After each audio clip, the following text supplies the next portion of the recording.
네, 여러분 안녕하십니까. 8월 29일 화요일 아침 매일성경 묵상 함께 나누겠습니다. 오늘은 시편 92편을 살펴보는데요. 1절에서 15절까지 말씀입니다. 제가 앞부분을 봉독합니다. 지존자여 시편금과 비파와 수금으로 여호와께 감사하며 주의 이름을 찬양하고 아침마다 주의 인자하심을 알리며 밤마다 주의 성실하심을 베품이 좋으니이다. 여호와여 주께서 행하신 일로 나를 기쁘게 하셨으니 주의 손이 행하신 일로 말미암아 내가 높이 외치리이다. 아멘.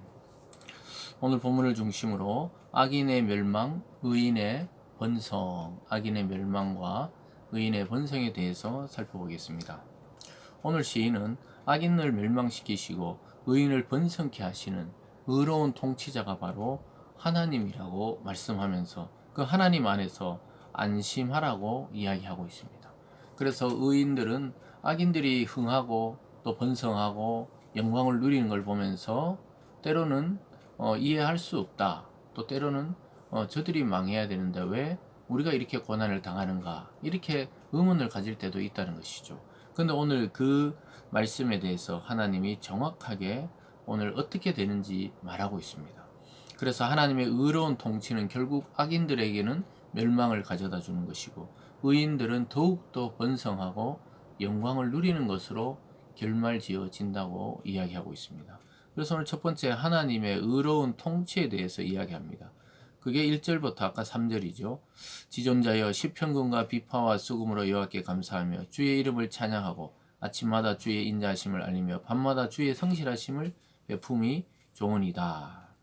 그래서 오늘 이 시편의 시인은 안식일에 자기 백성에게 쉼을 주시는 하나님에 대해서 노래하고 있어요. 인자하시고 성실하시고 또 그것에 대해서 우리에게 베푸는 것을 좋아하시는 하나님을 찬양하고 감사하고 있습니다. 그래서 앞에 보면은 시편금, 비파, 수금 이런 것은 온갖 악기를 동원해서 하나님이 행하신 그 일에 대해서 찬양하는 날. 그것이 진정한 안식일임을 이야기하면서 하나님은 밤낮을 가리지 않고 온종일 그 사랑과 성실을 선포하고 있다고 이야기하고 있습니다. 그래서 우리의 쉼은 하나님의 이 일하심 때문에 우리에게 평안이 오고 쉼이 오는 것이죠.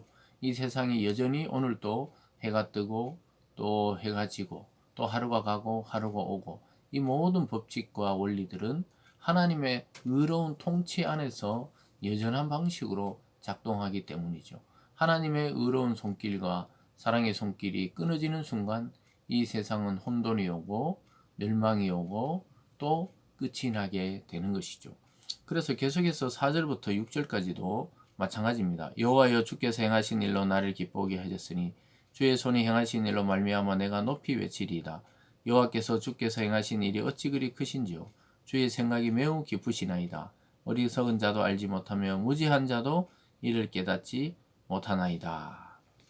시인은 창조의 완성인 그 안식을 창조하신 하나님의 역사가 사람들이 아무리 깊이 생각해도 그 깊이를 따라갈 수 없다는 거예요. 이해할 수 없다는 것이죠.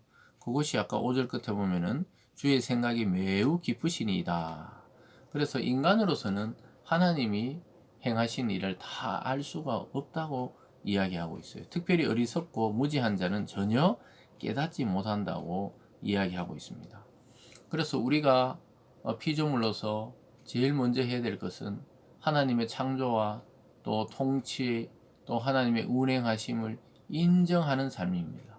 우리 개인의 인생이든 또 가정이든 교회 공동체든 또 한 도시와 나라든 하나님이 운행하시고 통치하시고 계획하신 바가 있다는 사실을 인정하는 것으로부터 우리가 참된 피조물의 자세로 살아가게 되는 것이고 참된 의인의 자세라고 성경은 말씀하고 있습니다. 계속해서 두 번째로 악인들은 허망하고 결국은 멸망한다는 거예요. 그들의 번성은 겉으로 보기에 굉장한 것 같지만 사실 나중에 갑자기 멸망하게 된다는 거죠. 7절이 그 말씀입니다. 악인들은 풀같이 자라고 악을 행하는 자들은 다 흥왕할지라도 영원히 멸망하리이다. 여러분, 여름날에 이 풀은 얼마나 잘 자라는지 몰라요. 하루아침에 금방 크고 금방 또 키가 자랍니다. 그래서 농부들이 밭에 김을 매러 나갈 때 나가보면 또 풀이 자라 있고 또 풀이 자라 있다는 거예요. 요즘에는 뭐 제초제나 이런 걸로 약을 통해서 완전히 이렇게 말라버리게 하지만 어쨌든 이 풀이란 것은 굉장히 빨리 자라고 굉장히 푸르러 보이지만 순식간에 망하고 마는 것이죠. 그래서 악인들이 이렇다는 거예요. 겉으로 보기에 번성하고 잘 나가고 권력을 가지고 명예를 가지고 부귀 영화를 누린 것 같은데 어느 날 영원히 멸망하는 곳에 빠지게 된다. 왜냐하면 하나님은 악인과 의인의 삶을 다 지켜보고 계시기 때문입니다. 8절이죠. 여호와여 주는 영원토록 지존하시니이다. 여호와여 주의 원수들은 패망하리이다. 정령 주의 원수들은 패망하리니 죄악을 행하는 자들은 다 흩어지리라.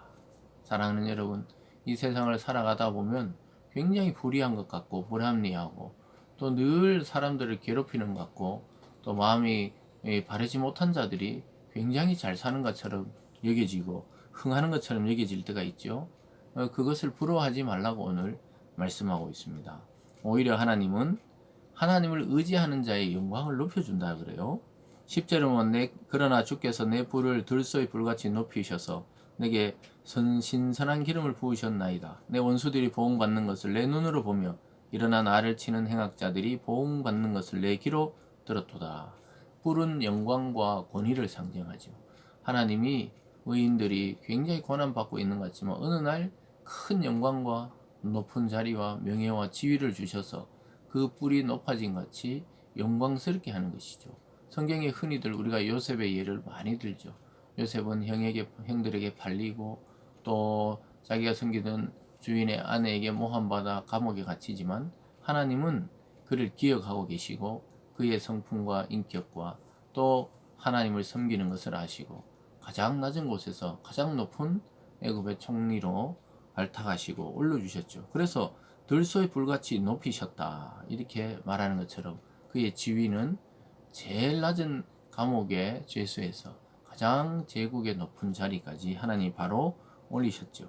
그래서 오히려 원수들이 멸망하는 것과 또 그들이 하나님에 대해 욕하다가 하나님께 보응받는 것을 우리의 눈과 귀로 보고 듣게 될 것이라고 오늘 말씀하고 있습니다.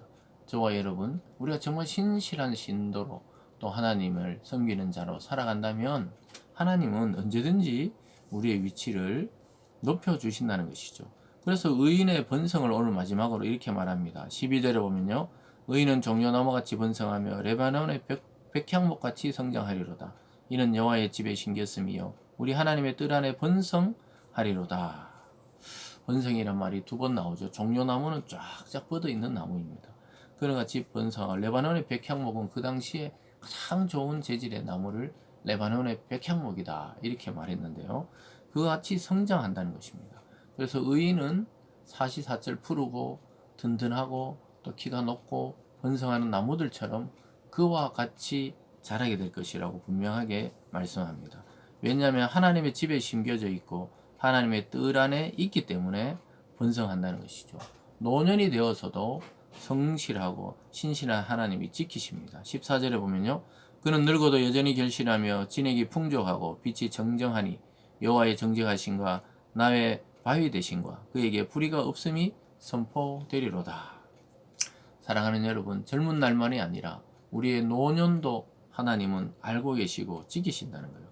여전히 늙어도 결실한다는 것은 많은 사람에게 유익을 주고 또 우리 속에 나오는 말씀의 진액이 풍족해서 많은 사람들이 따르고 또 그와 이야기를 나누는 걸 좋아하고 또 빛이 청정해서 늙었지만 이 마음은 절대 늙지 않고 영혼은 더욱 빛나가는 그런 노년을 맞이한다고 이야기하고 있습니다.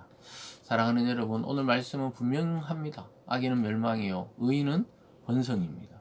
잠시 악인의 그 번성을 부러워하지 마시고 영원한 영광의 의인의 반열에 들어서는 저와 여러분이 되기를 바랍니다. 기도하겠습니다.